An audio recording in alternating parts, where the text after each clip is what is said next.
Hujambo. Hello.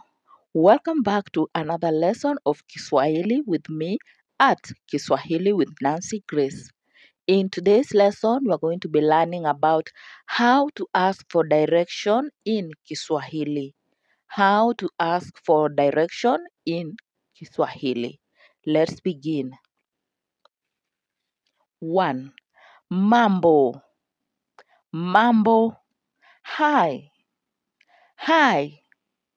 2. Poa. Poa. I'm good. I'm good. 3. Samahani. Samahani. Excuse me.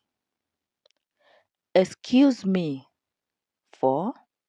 Unaweza kunisaidia? Unaweza kunisaidia? Can you help me? Can you help me?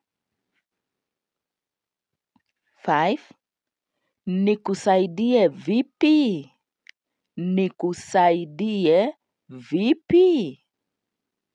How can I help you? How can I help you? 6.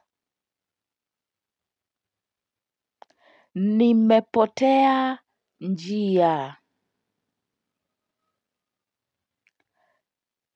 Nimepotea njia. I have lost my way. I have lost my way. Nimepotea njia.